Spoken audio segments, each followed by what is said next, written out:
जयाचा जनी जन्मनामार्थ झाला, जयाने सदा वासनामात केला.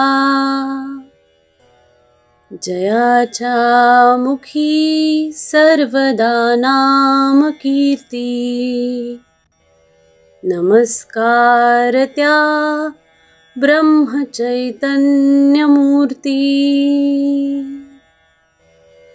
सद्गुरुनाथ महाराज की जय.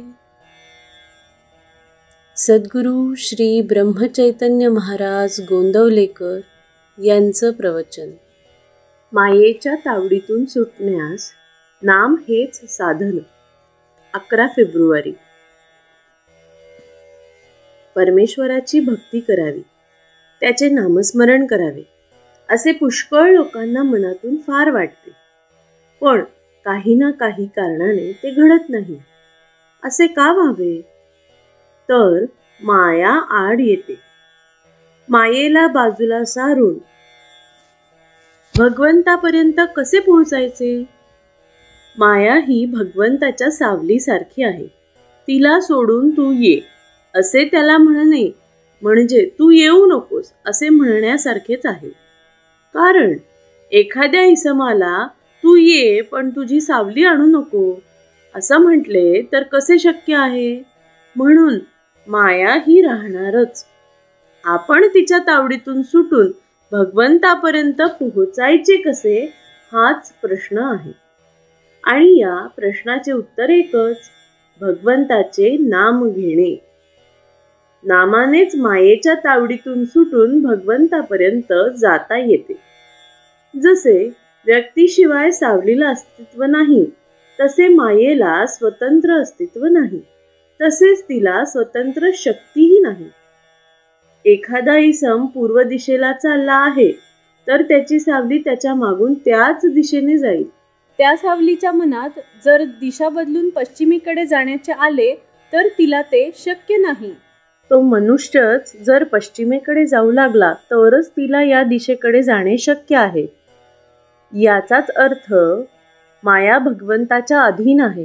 सर्व विश्व हे मायारूप आहे, म्हणजे ते परमेश्वराची छाया आहे. याचा अर्थ या विश्वाला आधार परमेश्वरच आहे.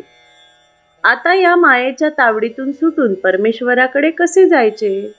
समजा एखाद्या इसमाला एका मोठ्या व्यक्तीला भेटायचे आहे, पण त्याच्याकडे सरळ जाणे शक्य नाही, कारण त्याच्या घराच्या दारावर रखवालदार, कुत्रे वगैरे आहेत. त्यांच्या तावडीतून सुटून गेले तरच मालकाची भेट होणार.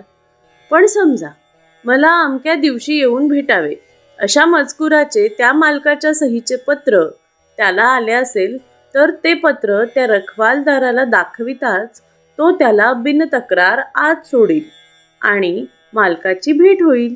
तसे भगवंताचे नाम म्हणजे भगवंताच्या सहीचे पत्र जर आपण घेऊन गेलो तर मायारूपी रखवालदार ती सही पाहून आपल्याला आत सोडील आणि भगवंताची भेट होईल.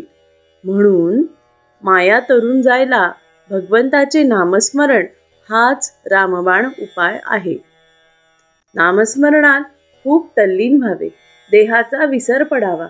देहबुद्धी विसरून नाम घेणे हेच निर्गुण होणे आहे. भगवंत जर कृपण असेल तर तो नामभक्ती देण्यात आहे, म्हणून त्याला आळवावे आणि तुझ्या नामाचे प्रेम दे हेच मागावे. बाकी सगळे देईल, पण हे नाम प्रेम तो फार क्वचित देतो, म्हणून आपण तेच मागावे. रामाचे अनुसंधान नित्य ठेवावे आणि आनंदात राहावे.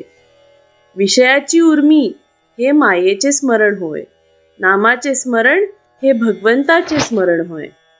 श्री अनंत कोटी ब्रह्मांड नायक राजाधिराज सच्चिदानंद सद्गुरु श्री ब्रह्मचैतन्य महाराज की जय.